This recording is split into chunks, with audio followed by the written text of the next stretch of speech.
Good morning students. सभी को नया साल की हार्दिक शुभकामनाएं। आपका पुनः यूट्यूब चैनल पर स्वागत है। आज हम बीए सेकेंड ईयर का हाई कोर्ट्स नामक जो चैप्टर है उसका अध्ययन करेंगे। इस चैप्टर से में इससे पहले हमने पढ़ा सुप्रीम कोर्ट। भारत के अंदर स्वतंत्र एवं निष्पक्ष न्यायालय की स्थापना करी गई है। भारत में फेडरल सिस्टम को भी अपनाया गया है। इसमें जिस प्रकार से सेंट्रल गवर्नमेंट, स्टेट गवर्नमेंट, तो यहाँ जो जुडिशरी की जो मामला है वहाँ सेंटर के स्तर पर सुप्रीम कोर्ट है और राज्य जो स्तर हैं वहाँ हाई कोर्ट्स की स्थापना करी गई है। आज की तारीख में भारत में 24 हाई कोर्ट्स हैं, जिनमें से 3 नए हाई कोर्ट्स जो 2013 में बने हैं, मेघालय, मणिपुर, त्रिपुरा। इसको आप ममेत्री नाम से भी याद कर सकते हैं। इनके इतिहास की अगर बात करी जाए तो सबसे पहले 1862 में बम्बई, कलकत्ता और मद्रास हाई कोर्ट्स की स्थापना हुई थी। इसके पश्चात 66 में इलाहाबाद और 1884 में कर्नाटक, 1916 में पटना में, और राजस्थान जो हाई कोर्ट की स्थापना हुई है 1949 को राजस्थान हाई कोर्ट की स्थापना हुई है। यहाँ आपका एक सवाल बनता है। सवाल वो यह है कि राजस्थान हाई कोर्ट कहाँ है, तो उसका आंसर आएगा जोधपुर। और कई बच्चे राजस्थान हाई कोर्ट को जयपुर भी आंसर करते हैं, तो जयपुर राजस्थान हाई कोर्ट का आंसर नहीं है। जयपुर में भी इसकी राजस्थान हाई कोर्ट की एक ब्रांच है, खंडपीठ है, खंडपीठ बोलते हैं, वो है जयपुर में। तो राजस्थान का जो हाई कोर्ट है, मेन जो उसका जो ऑफिस है वो है जोधपुर में, और इसकी जो सब ब्रांच या खंडपीठ बोलेंगे वो है जयपुर में। इस प्रकार से आप इसको याद करने की कोशिश करें। कुछ राज्य हैं उनके हाई कोर्ट्स का मुख्यालय इसमें दिया गया है, वो आप याद कर लें। अब कुछ राज्य ऐसे हैं जिनका जो अधिकार क्षेत्र है वो ज़्यादा राज्यों तक फैला हुआ है, जैसे कि मुंबई हाई कोर्ट का महाराष्ट्र, दादर नगर हवेली, गोवा और दमन दीव इसके अधिकार क्षेत्र में आते हैं। कलकत्ता में वेस्ट बंगाल, अंडमान निकोबार आता है। केरल वाले में जो एर्नाकुलम हाई कोर्ट केरल का है उसमें केरल और लक्षद्वीप आते हैं। चंडीगढ़ में पंजाब, हरियाणा और चंडीगढ़ आता है। गुवाहाटी में असम, अरुणाचल प्रदेश, नागालैंड और मिजोरम। इस प्रकार से इनके अधिकार क्षेत्र होते हैं। सबसे अधिक न्यायाधीश इलाहाबाद में हैं और सबसे कम न्यायाधीश सिक्किम हाई कोर्ट में हैं। राजस्थान में 40 हो सकते हैं, लेकिन अभी 31 के आसपास चीफ जस्टिस को मिला करके हैं। उच्च न्यायालय में जो जजेज होते हैं उनकी क्या योग्यताएं होनी चाहिए? वो व्यक्ति जो जज बनने वाला है या बनेगा वो कम से कम 10 वर्ष तक हाई कोर्ट का एडवोकेट रहा हो या 10 वर्ष तक कोई न्यायिक पद पर धारण किया हुआ होना चाहिए। ऐसे व्यक्ति को राष्ट्रपति हाई कोर्ट के मुख्य न्यायाधीश और सुप्रीम कोर्ट के मुख्य न्यायाधीश राज्यपाल की सलाह के आधार पर अपॉइंट करता है। 10 वर्ष उच्चतम न्यायालय का एडवोकेट रहा हो, विधिगत पारंगत वकील जिसको हम बोलते हैं अधिवक्ता हो, या 10 वर्ष तक कोई न्यायिक पद पर रहा हो, ऐसे व्यक्ति को हाई कोर्ट का जज बनाया जा सकता है।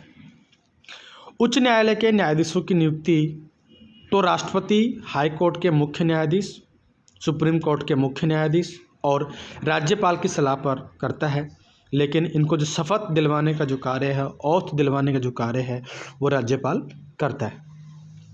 जब हाई कोर्ट में कार्यभार की अधिकता हो, अर्थात जैसे मान लो राजस्थान हाई कोर्ट में वर्कलोड ज़्यादा हो, क्या ज़्यादा हो, वर्कलोड अगर ज़्यादा है, काम ज़्यादा है, तो ऐसी स्थिति के अंदर जो हाई कोर्ट का चीफ जस्टिस होता है वो राष्ट्रपति की सहमति से और अतिरिक्त न्यायाधीशों को अपॉइंट कर सकता है।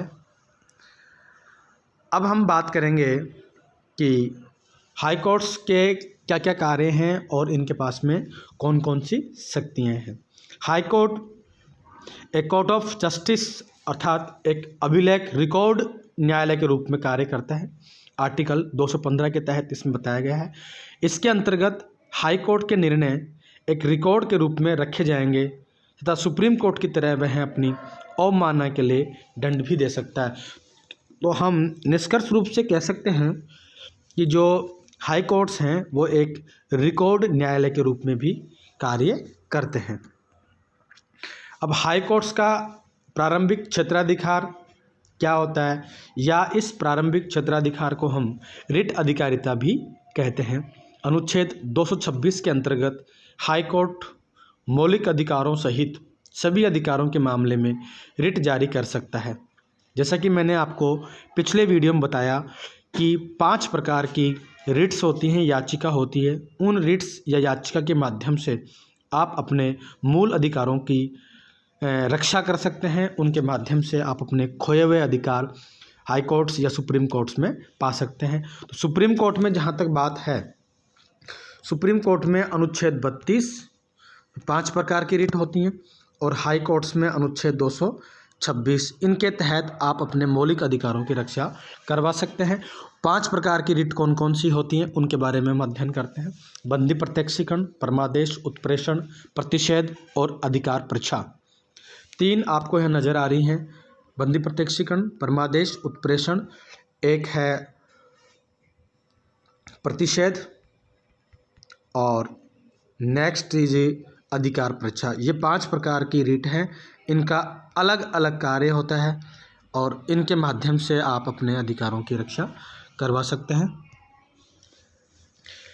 इस प्रकार से रिट के मामले में हाई कोर्ट का जो विषय क्षेत्र तो सुप्रीम कोर्ट से अधिक है, लेकिन प्रभाव क्षेत्र कम है, क्योंकि हाई कोर्ट का प्रभाव क्षेत्र संबंधित राज्य तक ही सीमित होता है।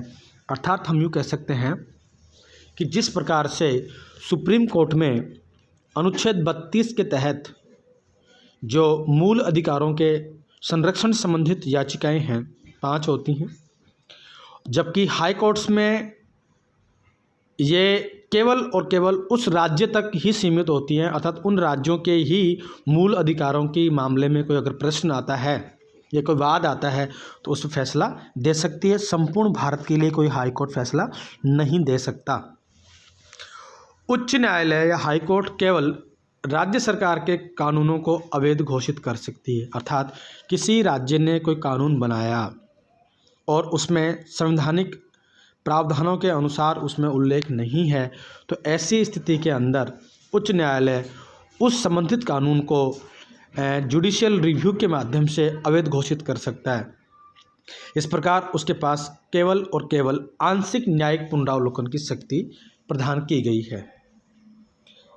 कहने का मतलब ये हुआ कि न्यायिक पुनरावलोकन जो शब्द आप देख रहे हैं, 2 नंबर का सवाल आपके एग्जाम में आ सकता है। न्यायिक पुनरावलोकन क्या होता है कि सुप्रीम कोर्ट और हाई कोर्ट्स को संविधान द्वारा प्रदत्त वह शक्ति जिसके माध्यम से कार्यपालिका द्वारा बनाए गए कानून व्यवस्थापिका द्वारा बनाए गए कानून, कार्यपालिका द्वारा लागू किए गए कानून की वैधता की जांच करने की जो प्रक्रिया है वो न्यायिक पुनरावलोकन कहलाती है, जुडिशियल रिव्यू कहलाता है। लेकिन अब जब बात आई है हाई कोर्ट की, तो हाई कोर्ट में केवल और केवल जो हाई कोर्ट्स होंगे वो कहाँ तक जुडिशियल रिव्यू या न्यायिक पुनरावलोकन कर सकते हैं। तो हाई कोर्ट्स केवल राज्य सरकार के कानूनों में ही न्यायिक पुनरावलोकन की प्रक्रिया अपना सकता है। सेंट्रल गवर्नमेंट के जो कानून हैं उनके ऊपर न्यायिक पुनरावलोकन की प्रक्रिया नहीं अपना सकता। न्यायिक सक्रियता के युग में हाई कोर्ट के पास पत्र अधिकारिता की शक्ति भी है। अर्थात वह पत्रिका या अखबार में कोई चीज़ आई हो उसको भी वो याचिका मानकर स्वयं संज्ञान लेकर कार्यवाही प्रारंभ कर सकता है। ये भी आपके एक 2 नंबर का सवाल आ सकता है। न्यायिक सक्रियता, जुडिशियल एक्टिविज्म, न्यायिक सक्रियता, ये 1986 के आसपास जस्टिस PN भगवती इसके न्यायिक सक्रियता के जनक हैं। उन्होंने इसकी पहल शुरू की गई है, PIL। न्यायिक सक्रियता में क्या होता है कि बेसिकली कानून बनाने का कार्य है व्यवस्थापिका का। उस कानून को इम्प्लीमेंट अर्थात क्रियान्वित करने का जो कार्य होता है वो है कार्यपालिका का।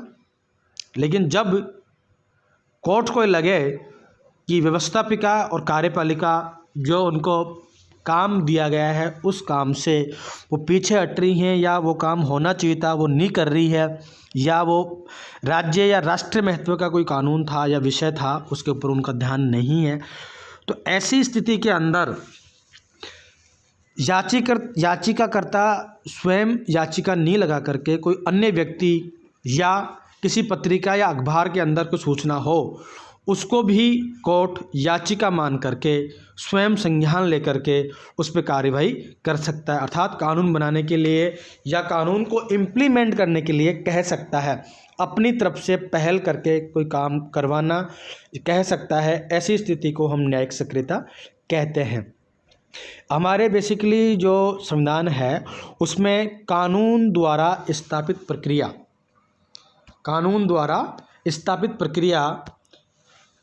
दो चीज़ें हैं। कानून द्वारा स्थापित प्रक्रिया, जो कानून में लिखा हुआ है उसके अनुसार फैसला करना, बात ठीक है, पहली बात ये हुई। दूसरी बात ये है कि कानून की उचित प्रक्रिया अर्थात उचित अनुचित के आधार पर डिसीजन देना, क्या सही है और क्या गलत है, कानून में क्या लिखा हुआ है वो ठीक है, लेकिन हर बार ज़रूरी नहीं कि कानून में लिखी हुई बात समय काल परिस्थिति के अनुसार सही हो। तो कानून की उचित प्रक्रिया के अनुसार जो निर्णय दिए जाते हैं वो कानून की उचित प्रक्रिया के तहत आते हैं। और जो न्यायिक सक्रियता है वो भी एक कानून की उचित प्रक्रिया को ही दर्शाती है। इस प्रकार से बेसिकली हम ये कह सकते हैं कि न्यायालय का जो काम होता है वो न्याय करना होता है, किसी फैसले पर न्याय देना होता है। कानून बनाना या उसको इम्प्लीमेंट करने का कार्य व्यवस्थापिका और कार्यपालिका का होता है। लेकिन जब कभी न्यायालय को लगे कि व्यवस्थापिका और कार्यपालिका जो काम उनको दिया गया है वो काम समय पर सही ढंग से नहीं कर पा रही है, तो ऐसी स्थिति के अंदर न्यायालय न्यायिक सक्रियता के माध्यम से वो कार्यवाही प्रारंभ करवा सकता है। उसका आधार पत्रिका या किसी भी अखबार या मैगजीन में कोई खबर हो उसको भी वो संज्ञान मानकर उसी को याचिका मानकर के ऐसा कर सकता है। तो प्रिय विद्यार्थियों, अब हम देखते हैं कि हमारे जो न्यायालय होते हैं हाई कोर्ट्स में नीचे किस प्रकार से एक जुडिशरी सिस्टम को अपनाया गया है। तो हम यहाँ देखते हैं कि सत्र जो न्यायालय होता है, जिला न्यायालय इसको हम मुख्य रूप से 3 भागों में बांट सकते हैं। आपराधिक न्यायालय, दीवानी और राजस्व संबंधी। आपराधिक मतलब क्रिमिनल केसेस जो होते हैं उसमें भी 2 तरह के हैं, सत्र न्यायालय और मजिस्ट्रेट न्यायालय। दीवानी सिविल मामले होते हैं जमीन जायदाद से रिलेटेड, उसमें हम अधीनस्थ दीवानी न्यायालय, मध्यम दीवानी न्यायालय और उच्च दीवानी न्यायालय, इसमें एक राशि फिक्स की गई है कि 25,000 रुपये तक का कोई मामला अगर होगा, पैसों से प्रॉपर्टी से रिलेटेड कोई मामला अगर होगा तो वो अधीनस्थ दीवानी न्यायालय में केस जाएगा। 25 से 50,000 तक वो मध्यम में जाएगा, 50,000 से ऊपर की जो राशि अगर होगी तो वो उच्च दीवानी न्यायालय में जाएगा। आपराधिक या क्रिमिनल जो होते हैं सत्र न्यायालय और मजिस्ट्रेट न्यायालय होते हैं। एक रेवेन्यू से रिलेटेड, राजस्व से रिलेटेड जो होते हैं, जिसमें ज़मीन वगैरह जो होती है, सबसे ऊपर राजस्व मंडल होता है। अब ये भी आपके एक सवाल आ सकता है कि राजस्थान का राजस्व मंडल कहाँ है। राजस्थान का रेवेन्यू यानी राजस्व बोर्ड कहाँ है, तो इसका आंसर आएगा अजमेर के अंदर राजस्थान का रेवेन्यू बोर्ड है। मतलब इसका मुख्यालय कहाँ है, राजस्थान का राजस्व मंडल का जो मुख्यालय है वो है अजमेर में। और इसके अंदर हर ज़िले का, जैसा कि हमने बात करी जिला न्यायालय, तो हर ज़िले का एक DM जिसको हम डिस्ट्रिक्ट मजिस्ट्रेट बोलते हैं, कलेक्टर जो होते हैं वो इसके अधिकारी होते हैं। उनके नीचे एडीएम होता है, एडीएम एडिशनल डिस्ट्रिक्ट मजिस्ट्रेट। उसके नीचे एसडीएम होता है, सब डिविजनल मजिस्ट्रेट। और एसडीएम के नीचे तहसीलदार, इसका एक रेवेन्यू जो जस्टिस जुडिशरी होती है, इनका एक पदसोपान आपके सामने दिया जा रहा है। अब हम बात करते हैं, जैसा कि इस वीडियो में हमने देखा कि हाई कोर्ट्स के जजेज की अपॉइंटमेंट किस प्रकार से होती है, इनके क्या क्या कार्य होते हैं, और एक जिला न्यायालय कितने भागों में किस प्रकार से बटा हुआ होता है।